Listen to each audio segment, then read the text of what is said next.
भाइयों और बहनों, देश में घोटाले हो रहे हैं, घपलेबाजी हो रही है, पेपर लीक तक हो रहा है, यहाँ तक कि डकैती भी हो गई।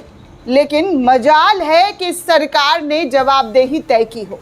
मजाल है कि सरकार ने अपनी गलती पर आमदा होकर इस देश के लोगों से माफ़ी मांगी हो। स्पेशली राम भक्तों से तो माफ़ी मांग ही लेनी चाहिए कि भैया हमने राम भक्तों का दिल दुखाया है।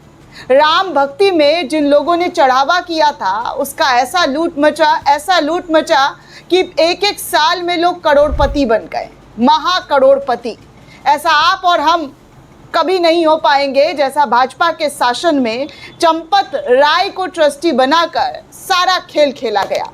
आज मैं इस खबर पर आपको ज्ञान देने नहीं आई हूँ, ना ही ये खबर बताने आई हूँ। खबर का असली सार तो ये है कि क्या आपको भाजपा के अंदर, बोले तो एनडीए के अंदर, बगावती सुर इख्तियार हुए बागी विधायकों के बारे में कुछ जानकारी पता चली कि कैसे भाजपा के शासन में, जो भाजपा के एनडीए सरकार में जो विधायक हैं, एक नहीं बल्कि 24, उन 24 विधायकों को अचानक से घेराबंदी कर ली गई है, कैद कर लिया गया है, एक जगह से दूसरे जगह शिफ्ट कर लिया गया है, क्योंकि इनके पाला बदलने की खबर निकलकर सामने आ रही थी।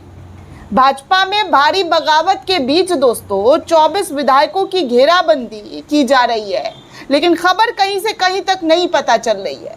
खबर का खा भी आपके सामने नहीं आ रहा है। ब्रेकिंग न्यूज़ जैसे ढस ढस ढस करके आता है ना गोदी चैनल्स पर कि भैया फलानी जगह पर विपक्ष की हार हो गई। टीएमसी की खबर अभी कितनी ज़ोरों शोरों से चल रही है, ममता बनर्जी की पार्टी टूट गई है, ममता बनर्जी सड़क पे आ गई है, उनका निशान छिन जाएगा, उनकी पहचान छिन जाएगी। मोदी के मास्टर स्ट्रोक से, बीजेपी के मास्टर स्ट्रोक से पूरी तरीके से तबाह हुई ममता।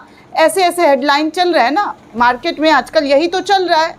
लेकिन खैर, मार्केट वाली खबरें आपको वहीं तक दिखाई जाएगी जहाँ पर विपक्ष हार रहा हो, विपक्ष टूट रहा हो, विपक्ष की घेराबंदी की जा रही हो, विपक्ष में फूट हो रहा हो।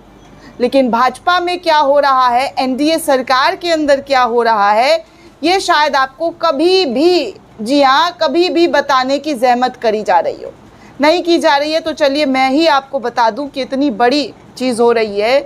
एक तरफ इंडिया गठबंधन मीटिंग कर रहा है, एक साथ आ रहा है, तो वहीं दूसरी तरफ भाजपा के बागी कैसे एक दूसरे से अलग होते हुए नज़र आ रहे हैं। ये खबर भास्कर की है दोस्तों, जहां पर झारखंड के अंदर राज्यसभा चुनाव से ठीक 2 दिन पहले 18 जून को मतदान होना है और मतदान से पहले एनडीए ने अपने सभी 24 विधायकों को रांची के रेडिसन ब्लू होटल में ठहराने की तैयारी कर रहा है। जानकारी के अनुसार होटल में 32 कमरे बुक कर दिए गए हैं जहां सभी विधायकों को रखा जाएगा।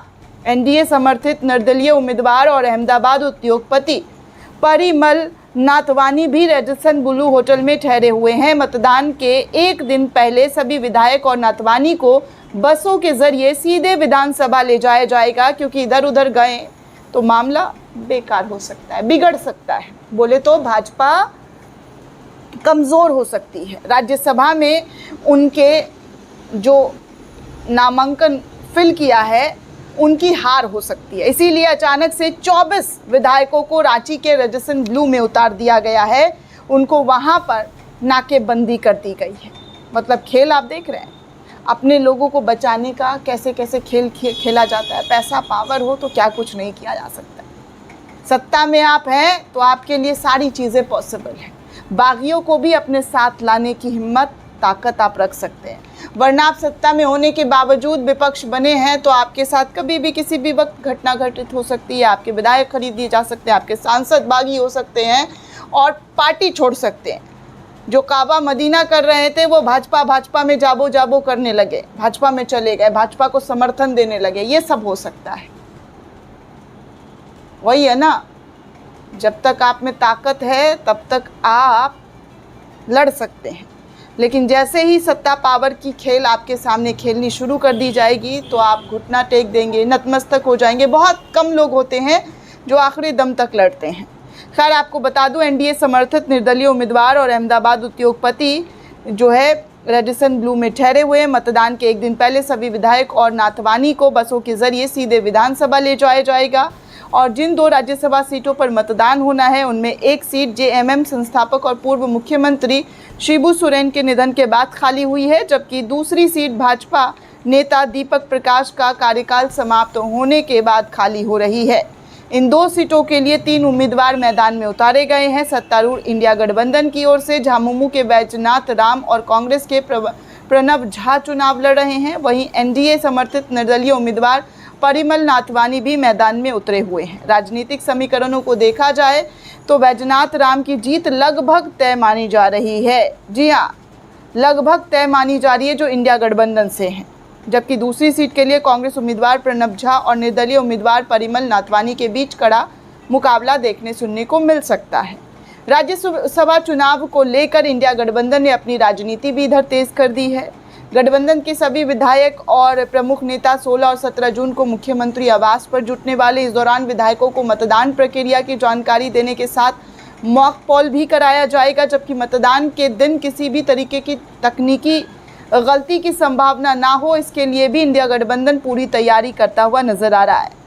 इंडिया गठबंधन की योजना के अनुसार मतदान के दिन सभी विधायक पहले मुख्यमंत्री आवास पर एकत्र होंगे। इसके बाद सभी एक साथ विधानसभा पहुंचकर मतदान में हिस्सा लेंगे। इसी बीच मनोज पांडे ने कहा है कि इंडिया गठबंधन पूरी तरीके से एकजुट है और किसी भी विधायक को खरीदा नहीं जा सकता है। उन्होंने कहा है कि हमारे विधायक एकजुट है, उन्हें कोई भी खरीद फरोख्त नहीं कर सकता है। राज्यसभा उम्मीदवार परिमल नाथवानी और मुख्यमंत्री की मुलाकात को लेकर उठ रहे सवाल में मनोज पांडे ने कहा है कि नाथवानी एक बड़े औद्योगिक घराने से जुड़े हुए हैं, इसीलिए उनकी ऐसे शिष्टाचार मुलाकात जो है वो मिल रही है। लेकिन अंदर ही अंदर क्या होने वाला है किसी को पता नहीं है और भाजपा इसी डर से अपने तमाम जो नेता हैं, जो विधायक हैं, उनको नाकेबंदी करके एक जगह से दूसरी जगह शिफ्ट करते हुए नज़र आ रही है। वैसे दोस्तों, आपको बता दूं तो इस वक्त अयोध्या का मामला, राम मंदिर का मामला बहुत गरमाया हुआ है। इस कदर गरमाया हुआ है कि अब रामशिलाएं गायब होने की भी खबर सामने आ रही है। चंपत राय पर बहुत सारे आरोप लगे जा रहे हैं, लेकिन अभी तक एफआईआर दर्ज नहीं हुआ है। ये भी अपने आप में एक उपलब्धि है दोस्तों।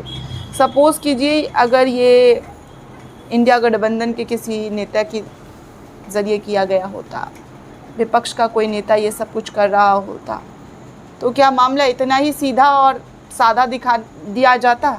ऐसी चीज़ें होती? याद कीजिए, जब जब चुनाव हुआ है, ईडी की छापेमारी किस कदर विपक्षी दलों के ऊपर हुई है। घंटों पूछताछ, जेल, बेल, सारी चीज़ें हुई हैं। लेकिन भाजपा के ऊपर जब भी कोई आँच आता है, जब भी कोई दाग आता है, उन दागों को घिसने के लिए बड़े अच्छे से काम कर दिया जाता है और एकदम ऐसे प्रेजेंट किया जाता है कि भैया सब सही है, कुछ ऐसा हुआ ही नहीं। लेकिन इस देश की आवाम को जानना और समझना बेहद ज़रूरी होगा कि अगर वो अभी भी आँख नहीं खोलेंगे, आवाज़ शांतिपूर्ण तरीके से नहीं उठाएंगे, तो ऐसे ही देश में बड़े बड़े घोटाले होंगे, बड़े बड़े फ्रॉड होंगे, स्कैम होंगे और जवाबदेही किसी की तय नहीं होगी। जैसे धर्मेंद्र प्रधान की जवाबदेही तय नहीं हो रही है। दोस्तों, ये पूरी रिपोर्ट आपको कैसी लगी हमें कमेंट करके ज़रूर बताइएगा। साथ ही साथ चैनल को ज़्यादा से ज़्यादा लाइक, शेयर और सब्सक्राइब करना बिल्कुल भी ना भूलें। शुक्रिया दोस्तों।